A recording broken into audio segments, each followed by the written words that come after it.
Hi friends, this is Vinson. நம்ம சேனலுக்கு உங்களை எம்புடன் வரக்கு. நம்ம சேனல் வந்து பார்த்தீங்கன்னா உங்களோட கெரியரை செட் பண்ணுறதுக்காக தான் டிஎன்இஏ கவுன்சிலிங் சொந்தமாக நிறைய வீடியோஸ் வந்து உங்களுக்கு நம்ம கொடுத்துருக்கோம். கண்டிப்பாக நம்ம சேனலில் ஃபாலோ பண்ணுங்கள். மறக்காமல் நம்ம சேனலோட வாட்ஸ்அப் குரூப்பில் ஜாயின் பண்ணுங்கள். வாட்ஸ்அப் குரூப்போட லிங்க் டிஸ்கிரிப்ஷன் பாக்ஸில் இருக்குது. நீங்கள் டைரெக்டாக சேட் பண்ணுறதுக்கு வாட்ஸ்அப் குரூப் வந்து உங்களுக்கு ரொம்ப ஹெல்ப்ஃபுல்லாக இருக்கும். ஓகே ஃப்ரெண்ட்ஸ், அதாவது இன்றைக்கி நம்ம பார்க்க போகிறது என்னன்னு சொல்லி பார்த்தீங்கன்னா, இந்த டிஎன்இஏ கவுன்சிலிங் கோடு சரியா, ஒவ்வொரு காலேஜுக்கும் வந்து பார்த்தீங்க அப்படின்னா கவுன்சிலிங் கோடு வந்து ரொம்ப முக்கியம் சரியா. இந்த கவுன்சிலிங் கோடு வந்து எதுக்கு அவசியம், ஏன் நான் வந்து ஒரு காலேஜோட கவுன்சிலிங் கோடை தெரிஞ்சுக்கணும், அந்த கவுன்சிலிங் கோடு மூலியமாக எனக்கு என்ன பெனிஃபிட்ஸ் இருக்குது அப்படிங்கிறத பற்றி தான் இந்த வீடியோவில் நம்ம பேச போகிறோம். அதனால் இந்த வீடியோவை தயவுசெய்து ஸ்கிப் பண்ணாமல் லாஸ்ட் வரைக்கும் நீங்கள் கேட்டிங்க அப்படின்னா நிறைய விஷயங்கள் நீங்கள் தெரிஞ்சுக்கலாம். இப்போ நீங்கள் பார்த்துருக்க இந்த பிடிஎஃப் ஃபைலில் வந்து பார்த்தீங்க அப்படின்னா ஃபஸ்ட்டு காலம் வந்து serial number, second column TNEA code நம்பர்னு சொல்லி கொடுத்துருக்காங்க பார்த்தீங்களா. இதுதான் நம்ம வந்து கவுன்சிலிங் கோடுன்னு சொல்கிறோம். தேர்ட் காலம் நேம் ஆஃப் தி காலேஜ்னு சொல்லி கொடுத்துருக்காங்க சரியா. அப்போ இந்த பிடிஎஃப் ஃபைலில் வந்து பார்த்தீங்க அப்படின்னா ஆல்ஃபபெட்டிக் ஆர்டரில் காலேஜ் நேம் வந்து என்ன பண்ணிங்கன்னு பார்த்தீங்கன்னா உங்களுக்காக மென்ஷன் பண்ணி கொடுத்துருக்காங்க. அப்போ இந்த கவுன்சிலிங் கோடு வந்து நான் ஏன் சார் தெரிஞ்சுக்கணும் அப்படின்னா நல்லா நீங்கள் கவனிங்க. இப்போ உதாரணத்துக்கு இப்போ சீரியல் நம்பர் 9 பாருங்கள் சரியா. இப்போ அலீம் முகமது சதக் அகாடமிக் ஆஃப் ஆர்கிடெக்சர்னு சொல்லி ஒரு காலேஜ் இருக்கா. அதுக்கப்புறம் வந்து பார்த்தீங்கன்னா அலீம் முகமது சலக் காலேஜ் ஆஃப் இன்ஜினியரிங், ஒரே நேம் தான் சரியா. ஆனால் வந்து பார்த்தீங்க அப்படின்னா 2 கேம்பஸ் இருக்கும். இந்த மாதிரி நிறையா காலேஜ் இருக்குது. இப்போ வந்து ஸ்ரீகிருஷ்ணாவோட மெயின் கேம்பஸ் இருக்குது, அதுக்கப்புறம் செகண்ட் கேம்பஸ் இருக்குது. அதே மாதிரி வந்து பார்த்திங்க அப்படின்னா ராமகிருஷ்ணாவோட மெயின் கேம்பஸ் இருக்குது, செகண்ட் கேம்பஸ் இருக்குது. அதே மாதிரி ராஜலட்சுமியோட மெயின் கேம்பஸ் இருக்குது, ராஜலட்சுமி இன்ஸ்டியூட் இருக்குது சரியா. இந்த மாதிரி ஒரே நேமில் வரும் பார்த்திங்களா. அந்த ஒரே நேமில் வரக்கூடிய காலேஜுக்கு எனக்கு என்ன காலேஜ் வேணும், எந்த காலேஜ் வந்து பெஸ்ட்டான காலேஜ் அப்படிங்கிறது நல்லாவே தெரியும். அப்படிங்கிறப்ப அந்த நேம் வந்து இப்போ நீங்கள் நேமை வச்சு ஃபாலோ பண்ணிங்க அப்படின்னா ஒருவேளை வந்து நம்ம கவுன்சிலிங்கில் சாய்ஸ் ஃபில்லிங் கொடுக்கும் போது நம்ம வந்து என்ன பண்ணலாம்னு சொல்லி பார்த்தீங்கன்னா நமக்கு தேவையில்லாத காலேஜை கொடுக்கறதுக்கு வாய்ப்பு இருக்குது. உதாரணத்துக்கு இப்போ வெங்கடேஸ்வரா காலேஜ் ஆஃப் இன்ஜினியரிங் ஒரு காலேஜ் இருக்குது, வெங்கடேஸ்வரா இன்ஸ்டியூட்னு ஒரு காலேஜ் இருக்குது. அப்போ நம்ம என்ன பண்ணுவோம்னா இந்த வெங்கடேஸ்வராவை மட்டும்தான் பார்ப்போம். வெங்கடேஸ்வரான்னு பார்த்துட்டு உடனே என்ன பண்ணுவோம்னு சொல்லி பார்த்தீங்கன்னா சாய்ஸ் ஃபில்லிங்கில் கொடுத்துருவோம் சரியா. அந்த மாதிரி நீங்கள் என்ன பண்ணக்கூடாதுன்னா பண்ணக்கூடாது. ஏன்னா நிறைய டைம் வந்து பார்த்தீங்க அப்படின்னா அந்த மாதிரி நமக்கு வந்து பசங்க வந்து சாய்ஸ் ஃபில்லிங்கை மாற்றி கொடுத்துட்டு வேற ஒரு காலேஜ் கிடச்சிச்சு அப்படின்னா அதை மாற்றுறது ரொம்ப கஷ்டம் சரியா.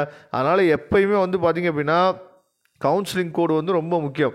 அதனால தான் என்கிட்ட வாட்ஸ்அப்பில் சேட் பண்ணக்கூடிய ஸ்டூடெண்ட்ஸ் நான் சொல்லுவேன், நீங்கள் வந்து கவுன்சிலிங் கோடோடு என்ன பண்ணுங்கன்னு சொல்லி பார்த்தீங்கன்னா காலேஜ் லிஸ்ட்டு ரெடி பண்ணி அனுப்புங்கப்பா, இந்த காலேஜெலாம் நல்ல காலேஜாக என்னன்னு சொல்லி நான் சொல்கிறேன் அப்படிங்கிறத நான் என்ன பண்ணுன்னு சொல்லி பார்த்தேன். எப்பயுமே என்கிட்ட வந்து சேட் பண்ணக்கூடிய பசங்கள்ட்ட சொல்கிறதுக்கு காரணம் வந்து அதுதான்.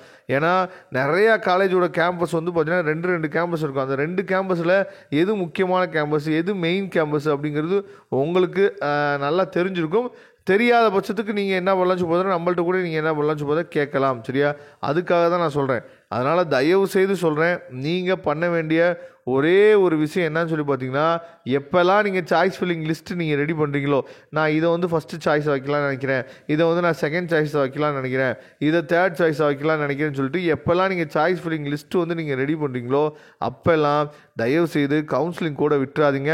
கவுன்சிலிங் கோடை வச்சு என்ன பண்ணுங்கன்னு சொல்லி பார்த்தீங்கன்னா நீங்கள் சாய்ஸ் ஃபில்லிங் லிஸ்ட்டை நீங்கள் ப்ரிப்பேர் பண்ணுங்கள்.